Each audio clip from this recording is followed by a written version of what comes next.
Raphaël a fait ses études en agroéconomie, baccalauréat et maîtrise à l'Université Laval. Il détient également un diplôme collégial en technologie agricole de l'Université de Guelph et un diplôme dans l'agriculture et élevage de l'Université de Loyola du Congo.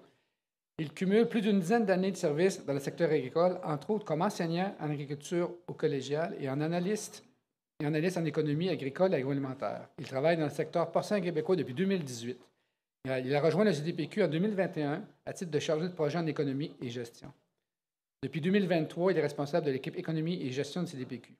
Sa conférence, Comprendre les marchés de carbone dans le contexte québécois, va sûrement nous éclairer un peu plus sur les derniers questionnements tantôt, juste avant la pause. Hey Raphaël, je t'invite à prendre place. Merci. J'ai une voix un peu dérangée par la grippe, là, mais sinon ça va. Donc, nous allons parler du marché du carbone dans les contextes. Je vais juste m'assurer que, comme je ne suis pas tellement bon, est-ce qu'il faut appuyer de là? Ah, OK, parfait. OK.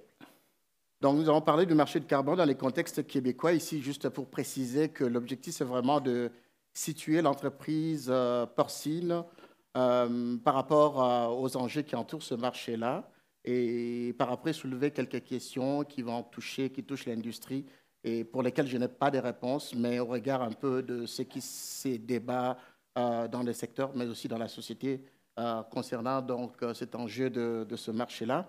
Mon propos va s'organiser en 5 points. Je vais faire un rappel sur la taxe carbone. Je vais faire un rappel sur la taxe carbone et le marché du carbone pour faire cette différence-là.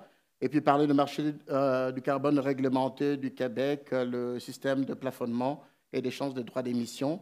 Après, je dirai un mot sur les crédits compensatoires pour parler du marché du carbone volontaire, donc un nécessaire davantage sur le marché intégré. Et puis, il y aura des questionnements prospectifs pour le secteur. Alors, je pensais qu'il était important de faire la différence entre la taxe carbone et le marché du carbone. C'est vrai que ce sont deux termes qui ont pignon sur rue actuellement. Et dans les débats politiques, on voit que ça revient, ce débat, la taxe carbone. Mais il faudrait dire que ce soit le marché du carbone, la taxe carbone, ce sont en fait des idées anciennes que les économistes avaient réfléchi à cette question-là. Par exemple, pour la taxe, pas directement la taxe carbone, mais la taxe pour essayer de réguler ou bien de prendre en compte les externalités qui produisent les activités économiques. Il y avait déjà, donc, au début du XXe siècle, l'idée de l'économiste anglais Arthur Pigou, qui lui proposait finalement pour qu'une entreprise qui, par son activité économique, produit des externalités négatives comme étant la pollution. Donc, il fallait que cette entreprise-là puisse internaliser ses coûts et donc modifier son comportement. Et pour lui, il pensait qu'il était important que l'État puisse intervenir en imposant une taxe. Alors, on a parlé, si vous avez déjà entendu parler de la taxe pigouenne ou de la taxe Pigou, c'est justement pour amener les acteurs économiques, donc le pollueur, à changer des comportements. C'est vraiment une action et quelque part punitive. C'est un peu comme une castration, je dirais, mécanique assez dure là. Et donc, pour ce qui est du marché du carbone, ça c'est une autre idée. Bon, c'est une autre idée qui a été amenée par un économiste aussi anglais, mais lui il était déjà établi aux États-Unis. C'est Ronald Coase.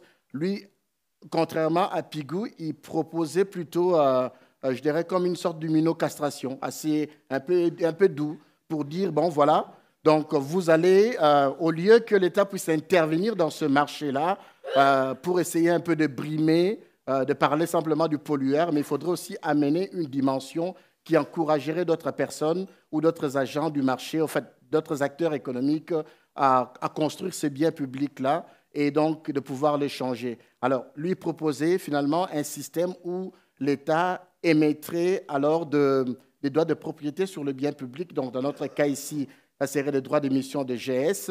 Et donc, à partir de cette propriété qui sera donnée aux acteurs économiques, alors le marché pourrait lui-même s'en charger de réguler cette question de la pollution. Bon, c'est vrai que là aussi, le gouvernement ou le pouvoir public va toujours intervenir, mais c'est souvent les agents qui vont plutôt essayer de pouvoir réguler cette question-là.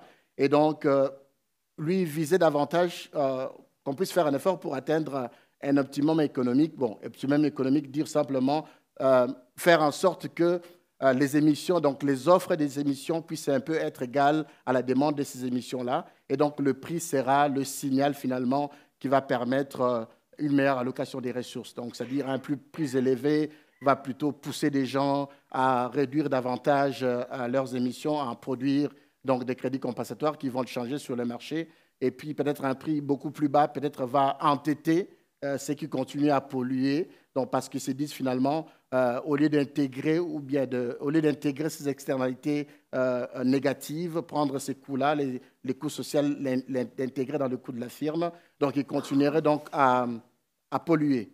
Donc, l'idée des causes a cheminé et au protocole de Kyoto en 1997, donc cela a été mis en exergue comme étant une proposition de ce marché carbone qui permettrait donc comme un outil marchand qui va permettre une réduction, donc un effort dans la réduction des émissions de gaz à effet de serre. Il s'agit aussi d'une tarification, mais une tarification par le jeu de l'offre et la demande, comme je dis, comme une sorte de minot-castration où les gens prennent plaisir. Alors, quand vous regardez ce schéma, vous avez ce schéma-là qui modélise un peu comment fonctionne ce marché du carbone. Donc, vous avez l'entreprise A qui a une émission très élevée par rapport à la limite ou au plafond qui est déterminé par ces pointillés.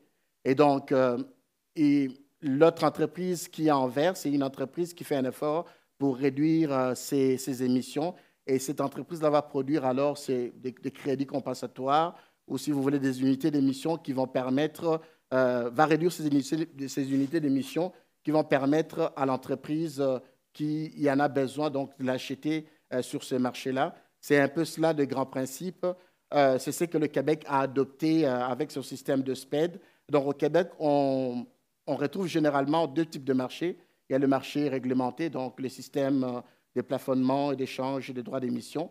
Et puis, il y a le marché du carbone volontaire, davantage aller vers un marché intégré au regard de ce que je vais présenter tantôt à ce qui concerne l'agriculture et ce qui s'est fait actuellement au Québec. Et donc, dans le cadre de deux marchés, que ce soit le marché réglementé et le marché intégré ou volontaire, si on veut dire comme ça, les entreprises agricoles peuvent intervenir à travers de projets qui peuvent leur permettre alors de générer ces crédits-là compensatoires, de réduire leurs émissions, de générer des crédits compensatoires. Maintenant, tout dépendra du modèle qui sera choisi pour essayer de valoriser cela, pour voir un peu est-ce que c'est par le produit qui sera vendu finalement dans la filière ou bien c'est par le marché directement qu'il faudrait aller pour vendre ce gain-là.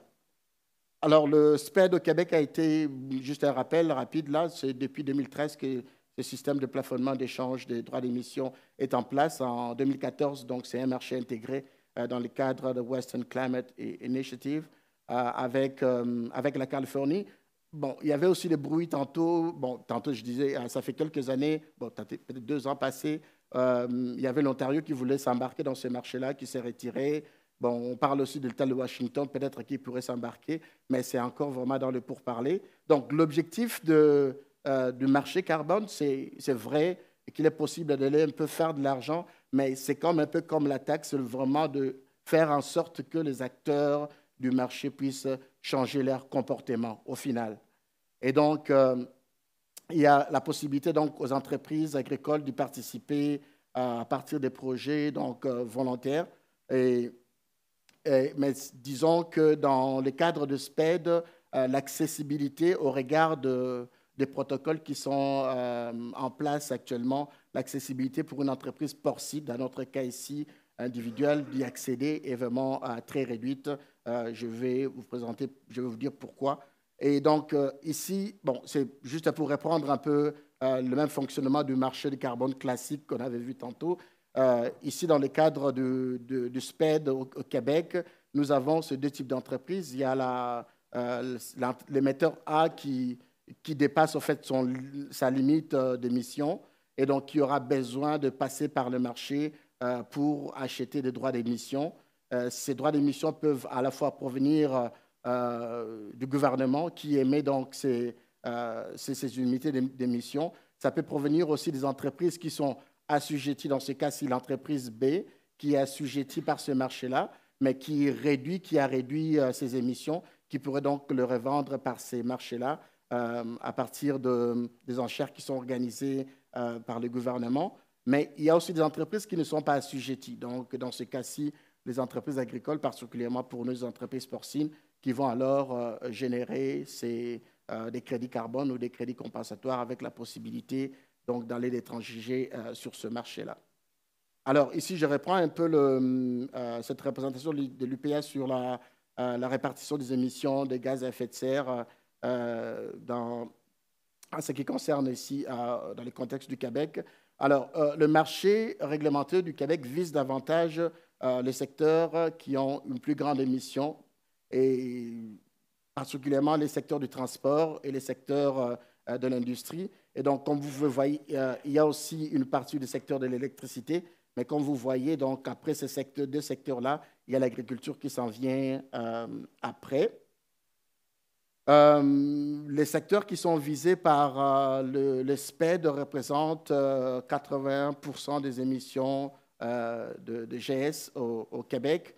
Alors, on dit qu'en moyenne, en fait, pour les entreprises qui sont assujetties là, qui sont au niveau du transport ou bien des industries de manière globale, donc qui doivent avoir une émission de 25 000 tonnes d'équivalent CO2 par an.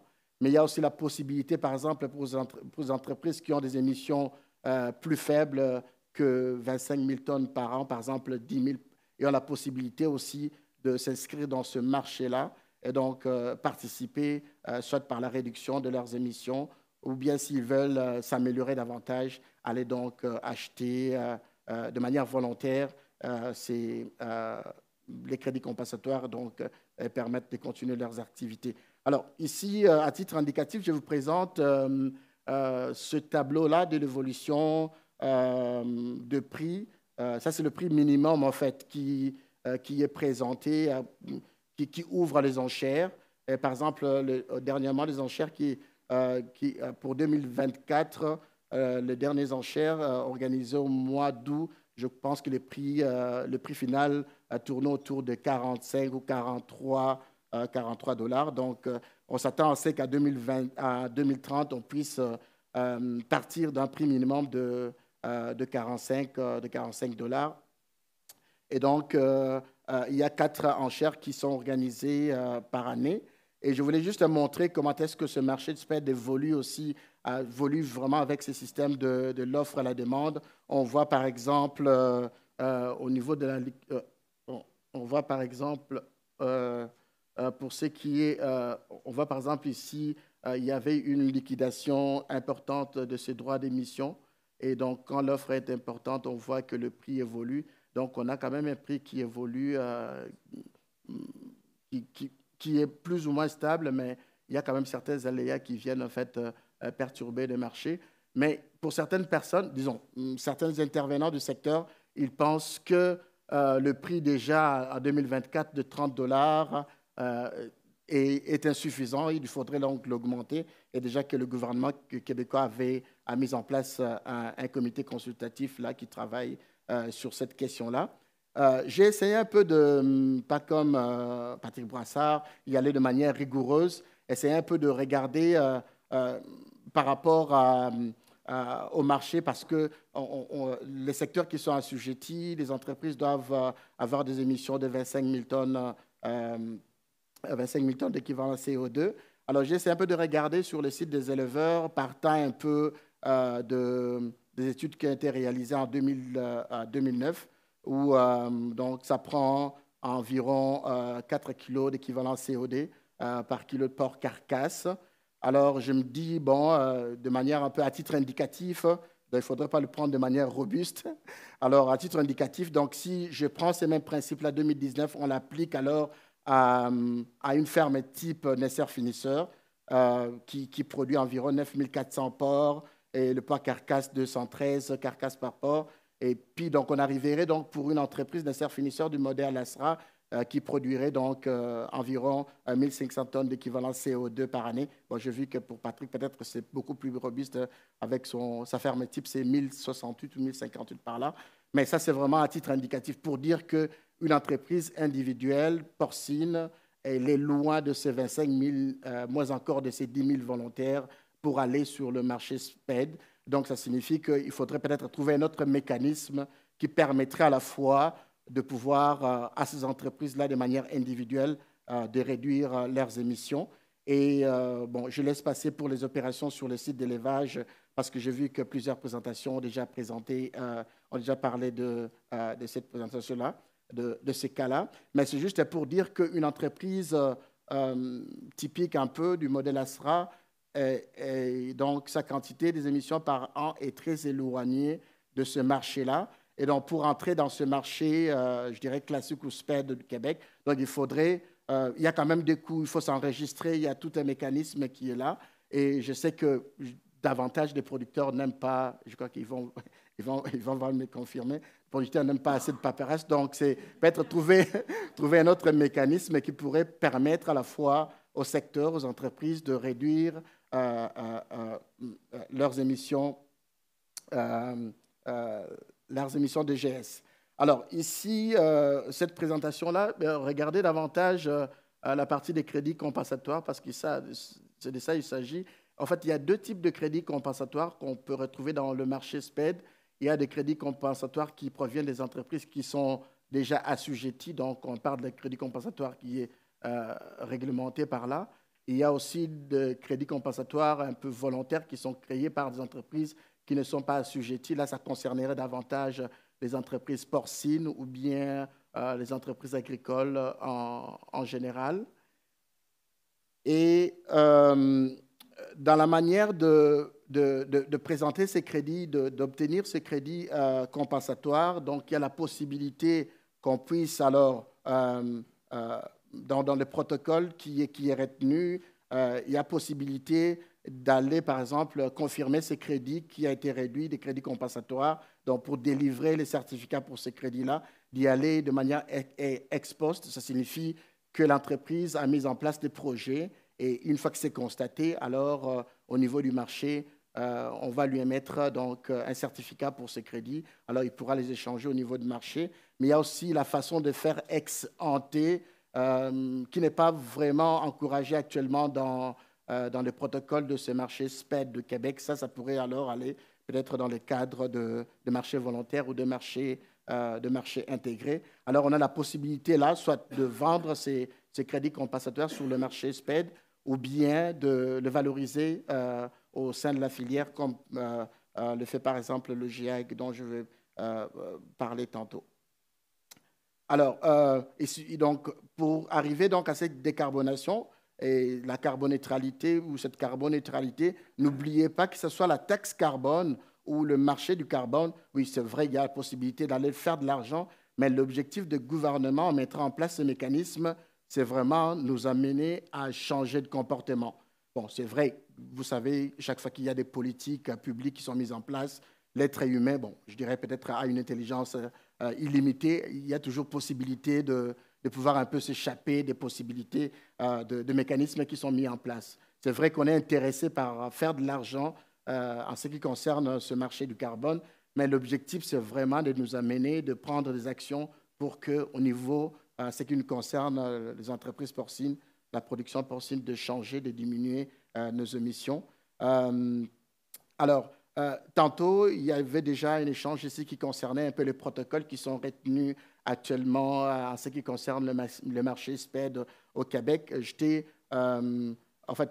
arrivé à la même conclusion et quand j'ai entendu ces débats-là qui avaient commencé, ça m'a un peu enlevé des stress parce que je me disais, peut-être que je suis dans le champ, mais ça vient un peu confirmer ce que je pensais. Donc, je voyais que quand on regarde sur le site du ministère de l'Environnement, on voit des actions à mener, c'est vraiment limité pratiquement aux 3 premières actions. Les autres actions, j'ai ajouté par rapport au marché intégré ou bien le marché volontaire qui peuvent ajouter avec quelques éléments d'information que le GIEC donne sur son site.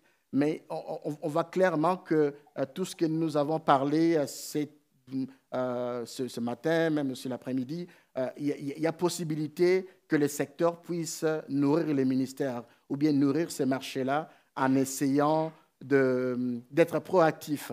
Il ne faudrait pas seulement attendre que le ministère puisse y arriver.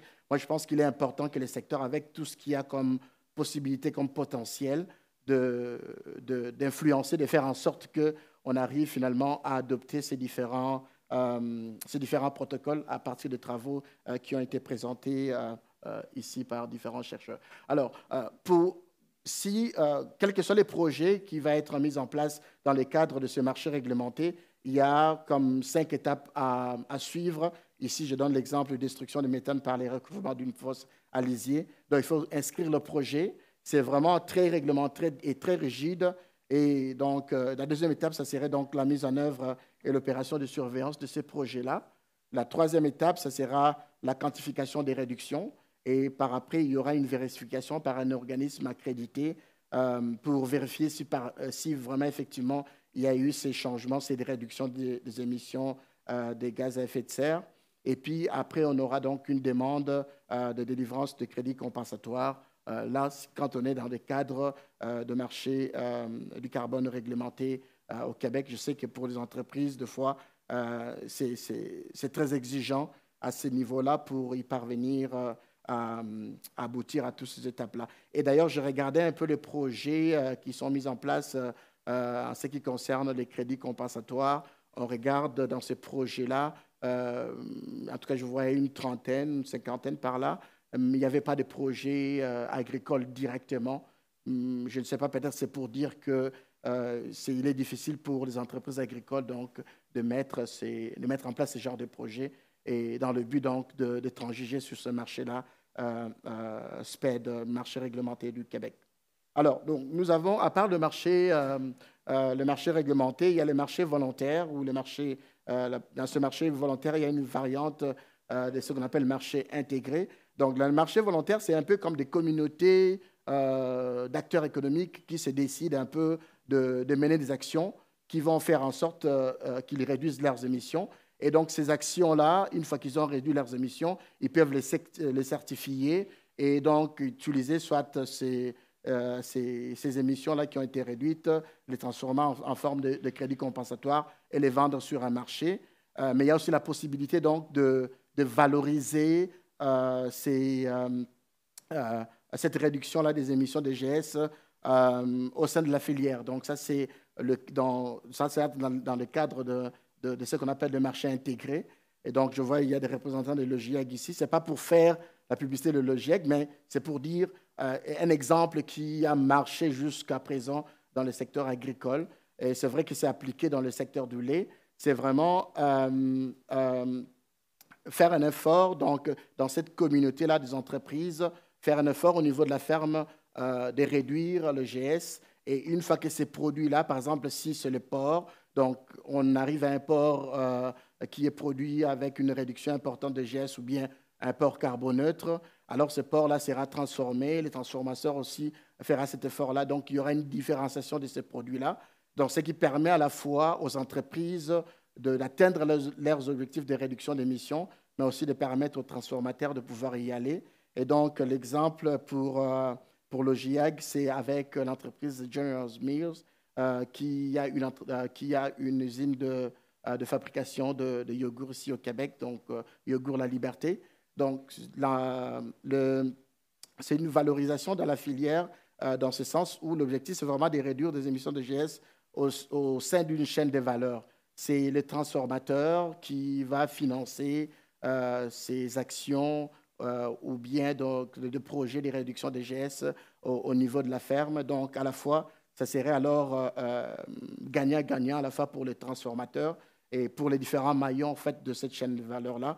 Et puis, bon, je reviendrai sur certaines questionnements à la fin. Alors, toujours pour les cas de l'OGIAG, les actions qui sont menées par l'entreprise, donc tous ces schémas qui pourront mettre en place, ça permettrait de réduire de 30% les émissions de GS au niveau de l'entreprise, je crois, dans un délai de 5 ans. Encore une fois, je dis que je ne fais pas la publicité de l'OGIAG, mais pour dire que c'est un modèle qui a marché, peut-être qui pourrait alors inspirer aussi notre secteur. Alors, en ce qui concerne les questionnements prospectifs pour le secteur, alors j'ai j'ai essayé un peu de me poser des questions au regard un peu de la littérature, mais aussi des débats des sociétés, de fois ce qui est publié dans les journaux.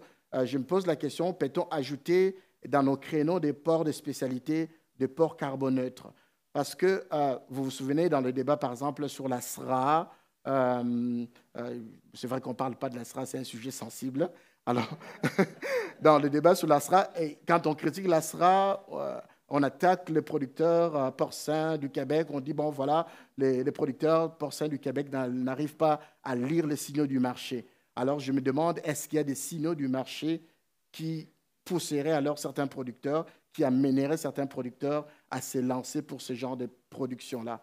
Donc, est-ce que cet effort de la réduction de GS, est-ce qu'il y a la possibilité qu'on puisse arriver, donc le marché puisse le rémunérer? Alors, la deuxième question, peut-on mesurer les propensions individuelles à payer pour les ports carboneutres?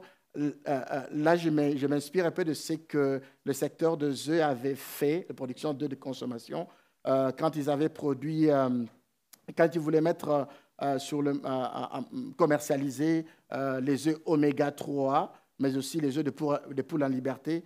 Il y a eu des recherches qui ont été faites en économie expérimentale pour évaluer un peu la propension, donc la possibilité pour les consommateurs québécois à acheter ce genre de produits-là. Et donc, ce qui permettrait finalement à ajuster, à mettre un prix qui permettrait finalement d'avoir de l'attrait.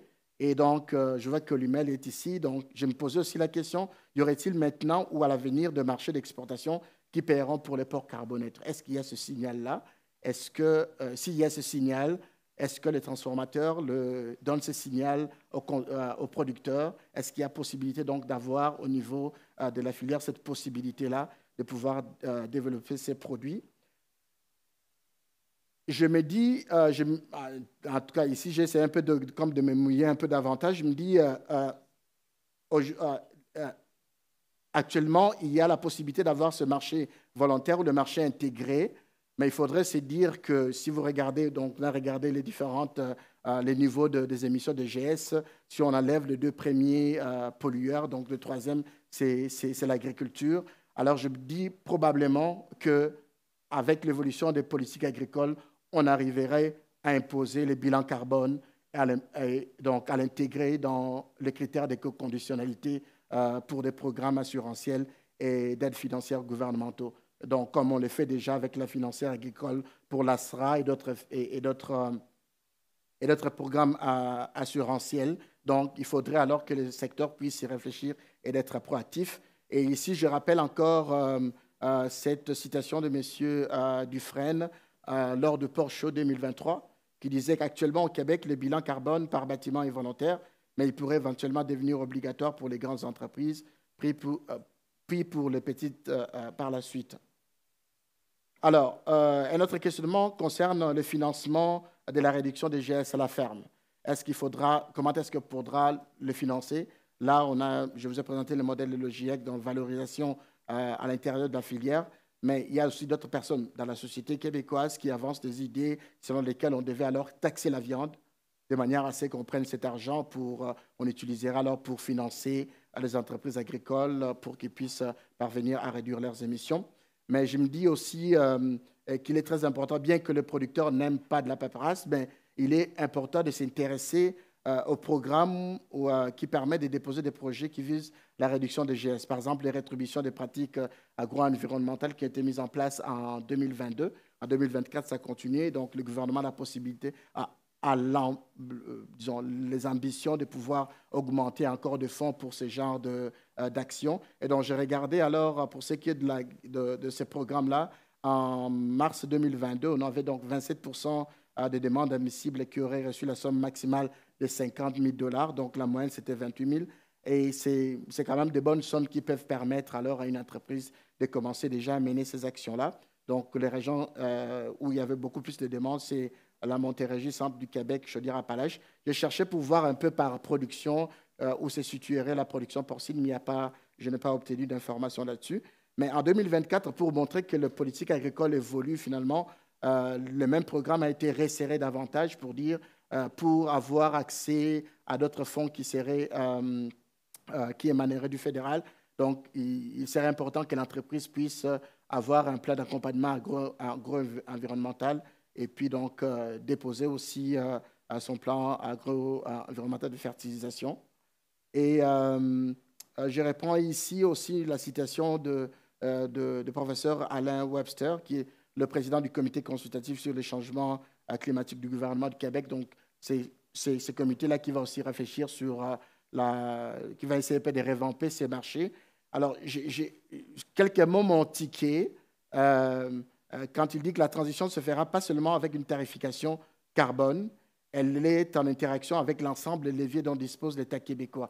Donc, ça signifie aujourd'hui que les entreprises agricoles ne sont pas assujetties au SPED. Peut-être que demain, il y aura un autre mécanisme qui sera mis en place pour nous contraindre d'y aller. Alors, peut-être si on est proactif, ça nous aiderait davantage à pouvoir nous-mêmes attirer notre épingle du jeu dans ces mécanismes-là.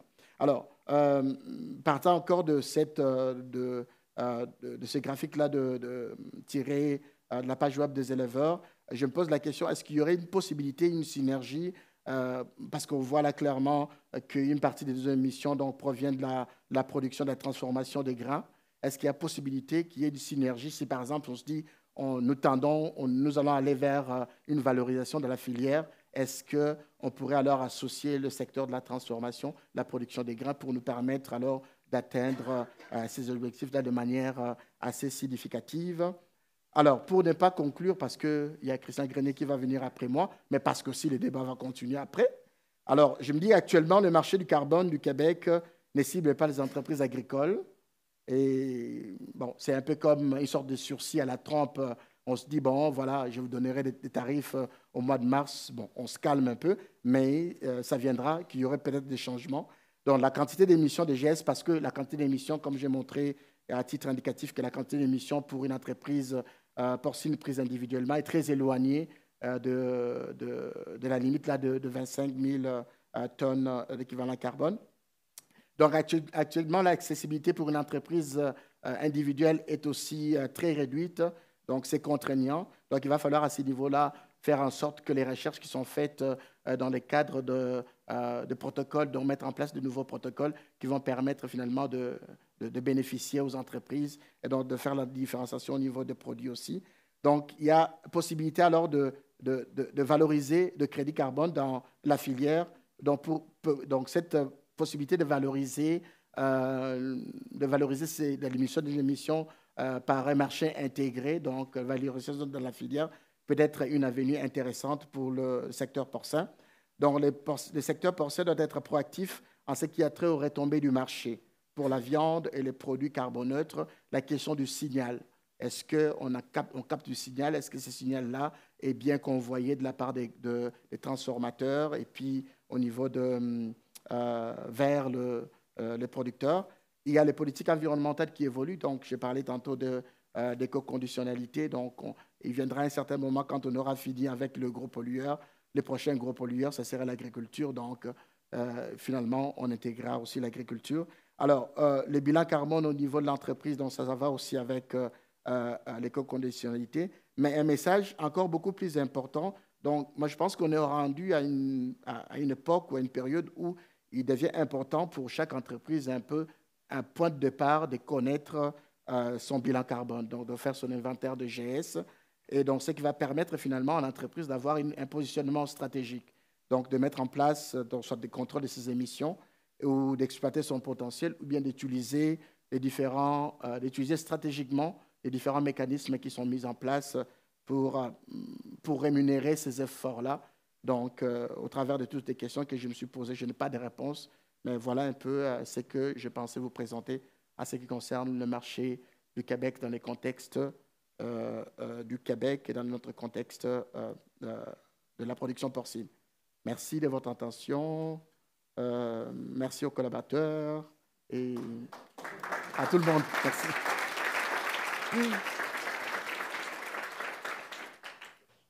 Merci beaucoup, Raphaël. Les questions, là, on en prend une seule parce qu'on est un petit peu en retard. Deux petits commentaires. Une des choses dans ta conférence, tu as utilisé souvent le mot carboneutre pour le porc. Et au national, on ne s'en va pas dans cette direction-là. On ne croit pas que c'est atteignable d'être carboneux dans la production porcine, et je pense même dans l'agriculture dans son ensemble. Nous, on dit impact de moindre impact. Donc, de faire tous les efforts pour diminuer le maximum qu'on peut notre impact carbone, mais carboneutre, on n'y croit pas. On n'est pas prêt à dire comme les producteurs de lait ont dit. Mon deuxième commentaire, c'est une excellente photo en passant, Raphaël, tout ça. La prochaine étape, je pense, c'est celle, tu l'as mentionné à travers tes choses, c'est parce qu'on n'est pas suffisamment gros, on ne peut pas appliquer sur des protocoles ou des réglementations. Je pense que ça va être de casser la glace envers les politiques gouvernementales pour que plusieurs fermes porcines ou agricoles qui auraient le même but ou la même évaluation puissent appliquer. Puis là, ça ferait un volume suffisant qui ferait que là, on aurait des crédits carbone monnayables, on va dire ça. Mais je pense que tu as fait une bonne photo, c'est là qu'il faut aller casser parce que il y a de l'impact à faire, mais c'est comme la production porcine. Chacun tout seul, on n'est pas gros, mais quand on leur explique qu'on vaut aussi cher ou on ramasse autant d'argent qu'Hydro-Québec, là, on se fait écouter. Je pense que dans les crédits carbone, c'est ça, il faudrait mettre plusieurs fermes ensemble pour y arriver. C'est un très bon questionnement. Mettre les fermes ensemble, mais je pense qu'il y a aussi la possibilité pour ce marché intégré. Là, vous avez la liberté, vous n'avez pas même besoin d'aller auprès du gouvernement. C'est vraiment une initiative privée, donc peut-être une avenue intéressante. Oui, mais il y a d'autres défis. Moi, j'ai su qu'il n'y a pas longtemps qu'il y avait deux façons. Il y avait deux façons de faire ton bilan à la ferme, puis il y en a une qui était plus avantageuse que l'autre. Fait que dès qu'il y a le protocole, les façons de faire ton évaluation à ta ferme ne sera pas unique d'une ferme à l'autre. Ça va toujours être challengeant. Parfait. Merci.